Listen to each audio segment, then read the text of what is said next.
الشیطان الرجیم بسم اللہ الرحمن الرحیم واللاتی یأتین الفاحشة من نسائکم فاستشہدوا علیہن اربعۃ منکم فإن شہدوا فأمسکوہن فی البیوت حتی یتوفاہن الموت او یجعل اللہ لہن سبیلا واللذان یأتیانہا منکم فآذوہما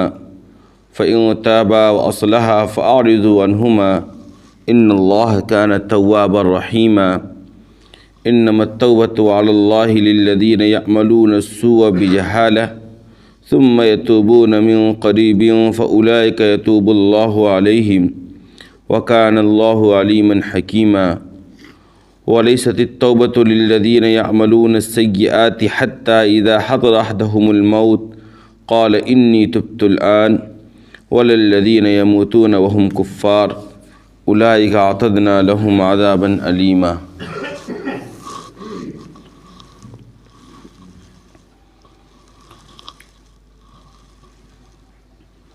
اور تمہاری وہ عورتیں جو بدکاری کا ارتکاب کریں تو تم ان پر اپنے میں سے 4 گواہ بنا لو، چنانچہ اگر وہ لوگ گواہی دیں تو تم ان کو گھر کے اندر روکے رکھو یہاں تک کہ ان کو موت آ جائے یا یہ کہ اللہ تبارک و تعالیٰ ان کے لیے کوئی اور راستہ نکال دے۔ اور تم میں سے جو مرد ہم جس پرستی کے عمل کا ارتکاب کرے تو تم ان کو تکلیف دو، پھر اگر وہ دونوں توبہ کر لیں اور توبہ کر کے اپنی اصلاح کر لیں تو ان سے تم درگزر کرو، بے شک اللہ تبارک و تعالی بہت توبہ کو قبول کرنے والا، بہت رحم کرنے والا ہے۔ بے شک اللہ تبارک و تعالی ان لوگوں کی توبہ کو قبول کرتا ہے جو لوگ نادانی کی وجہ سے برائی کا عمل کرتے ہیں پھر جلد ہی توبہ کر لیتے ہیں، چنانچہ اللہ تبارک و تعالیٰ ان کی طرف متوجہ ہوتا ہے اور اللہ بہت جاننے والا، بہت حکمت والا ہے۔ اور ان لوگوں کی توبہ قبول نہیں ہوتی جو برائی کا عمل کرتے رہتے ہیں یہاں تک کہ ان میں سے کسی کو موت آ پہنچتی ہے تو وہ یہ کہتا ہے کہ میں اب توبہ کرتا ہوں، اور نہ ان لوگوں کی توبہ قبول کی جاتی ہے جن کی موت کفر کی حالت میں ہوتی ہے۔ یہ وہ لوگ ہیں جن کے لیے ہم نے دردناک عذاب تیار کر رکھا ہے۔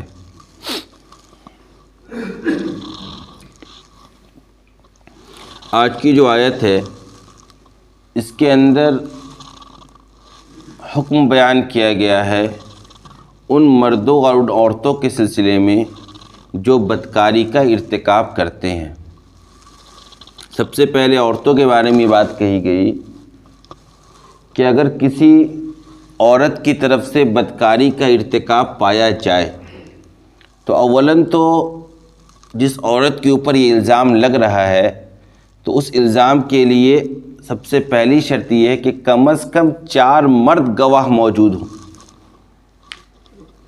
کم از کم جب تک 4 مرد کی گواہی نہیں پائی جائے گی، دیکھیے شریعت دوسرے مسائل میں 2 گواہوں سے کام چلا دیتی ہے، نکاح کے اندر 2 گواہ کافی ہے۔ چاند کی شہادت کا مسئلہ ہے، رمضان کے چاند کا ایک ہی گواہ کافی ہے۔ عید کے چاند کا مسئلہ ہے 2 گواہ کی ضرورت ہے، اور دیگر کوئی مسائل ہے، کوئی معاملات کر رہے ہیں اس پہ گواہ بنانا ہے 2 گواہ کافی ہے۔ لیکن یہ اتنا شدید معاملہ ہے، یہ اتنا سنگین معاملہ ہے کہ کسی عورت کی پاک دامنی پر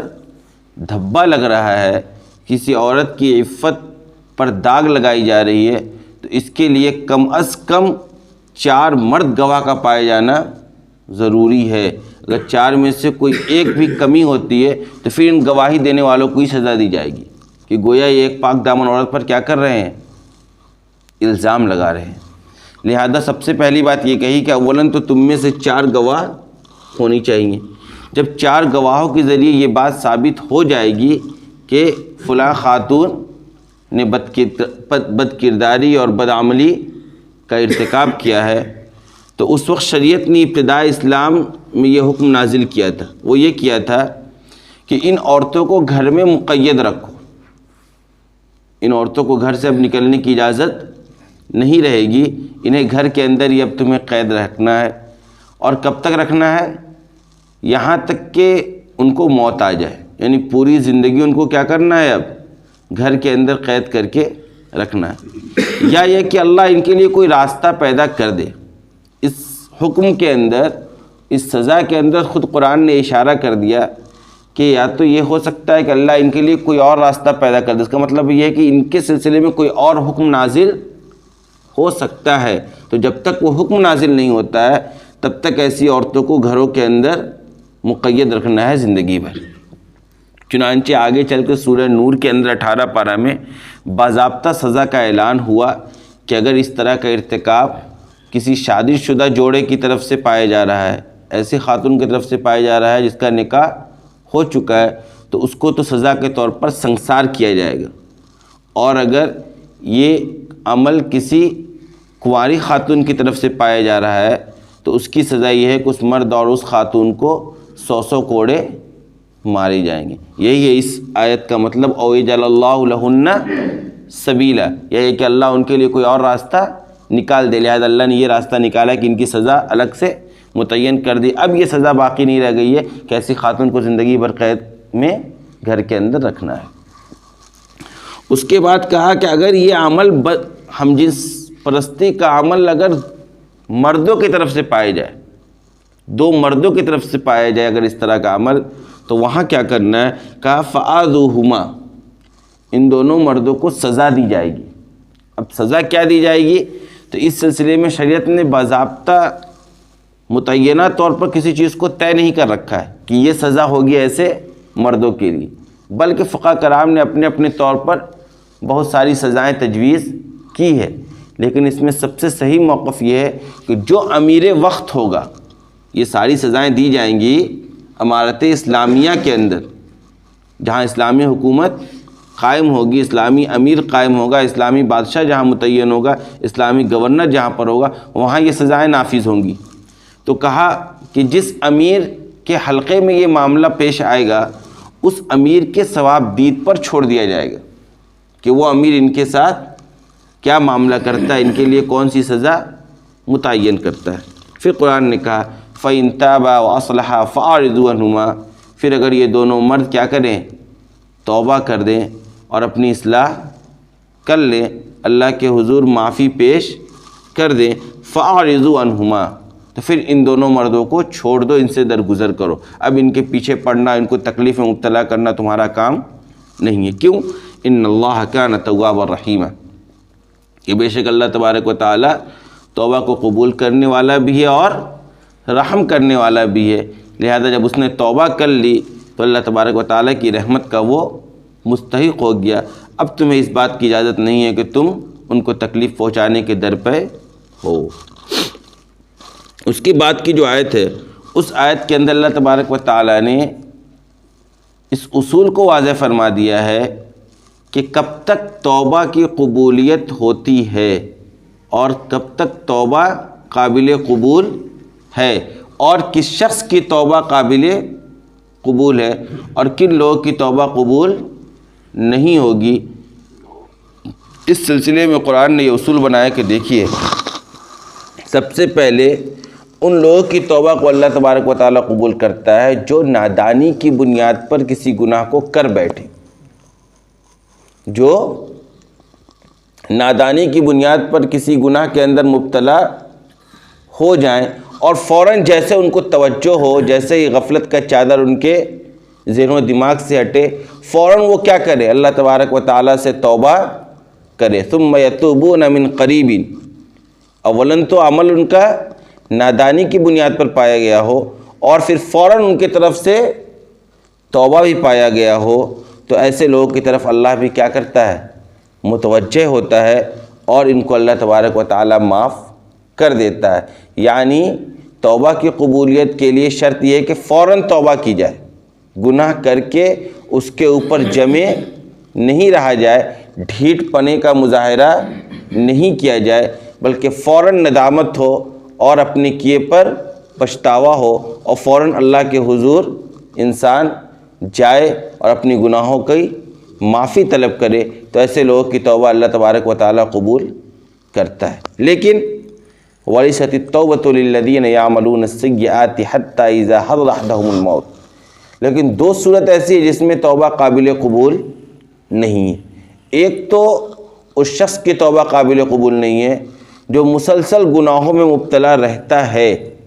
اور توبہ نہیں کرتا ہے یہاں تک کہ موت کا وقت آ پہنچتا ہے، اور اب جب وہ اس کے سامنے دوسری دنیا ظاہر ہونے لگتی ہے اور وہ زندگی سے مایوس ہونے لگتا ہے، اس وقت کہتا ہے انی تبت الآن، کہ اب میں کیا کر رہا ہوں؟ توبہ کر رہا ہوں۔ کہ اس وقت کی توبہ کی کوئی اہمیت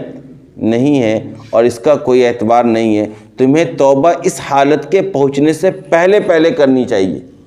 معافی کا جو دروازہ کھلا ہوا ہے وہ موت کے آنے سے کچھ دیر پہلے تک کھلا ہوا ہے، جہاں انسان کے سامنے اخروی زندگی کا پردہ ہٹا دیا جاتا ہے اور انسان کو اس بات کا یقین کامل ہو جاتا ہے کہ بس اب میری موت آنی ہی والی ہے، اور پوری زندگی اس نے توجہ نہیں دی، اس نے گناہوں کو چھوڑنے کی کوشش نہیں کی، اب آخری وقت میں کہہ رہا ہے کہ بھائی اب میں کیا کر رہا ہوں؟ توبہ قبول کر رہا ہوں۔ اس وقت تو فرعون نے بھی توبہ مانگی تھی، اس وقت تو معافی فرعون نے بھی مانگا تھا، آخری وقت میں جب وہ ڈوبنے لگا اس کے سامنے اب سارا نظارہ کھل کر آنے لگا تو وہ بھی اس وقت توبہ کر رہا تھا، تو کہا اب توبہ کی قبولیت کا وقت نہیں رہا، تم نے وقت کو گوا دیا ہے۔ کہ ایسے شخص کی ایک تو توبہ قبول نہیں ہوتی ہے، دوسری وَلَلَّذِينَ يَمُوتُونَ وَهُمْ كُفَّارٌ، اور ایسے لوگوں کی توبہ بھی قبول نہیں ہوتی ہے جن کی موت کفر کی حالت میں آئے۔ یعنی توبہ کی قبولیت کے لیے شرط یہ ہے کہ قیامت کے دن اللہ تبارک و تعالیٰ سے اپنی معافی کروانے کے لیے اور کیے ہوئے گناہوں پر اللہ کی رحمت کی بھیک مانگنے کے لیے بنیادی شرط یہ ہے کہ ایمان آپ کو لے کر جانا ہوگا۔ جس شخص کے پاس ایمان نہیں ہے وہ بھلے ہی کتنوں نیکیاں کر لے، وہ ساری نیکیاں دنیا کے اندر ہی دھری کی دھری رہ جائیں گی۔ کل قیامت کے دن معافی کے لیے بنیادی شرط ہے کہ آپ کے پاس ایمان کی دولت ہو، لہذا قرآن نے کہا وَلَلَّذِينَ يَمُوتُونَ وَهُمْ كُفَّارٌ، کہ کافروں کی توبہ بھی قبول نہیں ہوتی ہے، بلکہ قرآن نے کہا اولئک اعتدنا لهم عذابا الیما، کہ یہ وہ لوگ ہیں جن کے لیے ہم نے کیا کر رکھا ہے؟ دردناک عذاب تیار کر رکھا ہے۔ یہ جو سارا جو عذاب کا کھیل ہے یہ انہی لوگوں کے لیے جنہوں نے ہمارا انکار کیا، ہمارے بھیجے ہوئے رسول کا انکار کیا، عقیدہ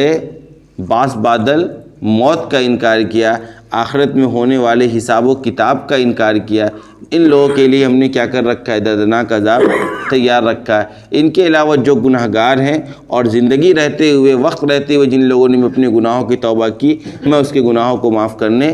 والا ہوں۔ اس لیے اوپر آیت آئی تھی ان اللہ کان توابا رحیما وکان اللہ علیما حکیما، کہ اللہ ایک تو توبہ کو قبول بھی کرنے والا ہے اور دوسری طرف اللہ تبارک و تعالی رحم بھی کرنے والا ہے، لیکن اس کے لیے بھی ایک شرط ہے اور وہ شرط ہے ایمان کا پایا جانا۔ اور چونکہ اللہ زیادہ جاننے والا اور زیادہ حکمت والا ہے، لہذا اس نے اپنے توبہ کے قبول کرنے کے سلسلے میں جو بھی قوانین اور اصول بنا رکھے ہیں وہ اس کے عین حکمت اور مصلحت پر مبنی ہے۔ ہمارے اور آپ کو یہ ساری باتیں سمجھ میں آئے یا نہ آئے، جو اصول بنانے والا ہے، جو قانون بنانے والا ہے، وہ ہم سے زیادہ جاننے والا اور ہم سے زیادہ حکمت والا ہے۔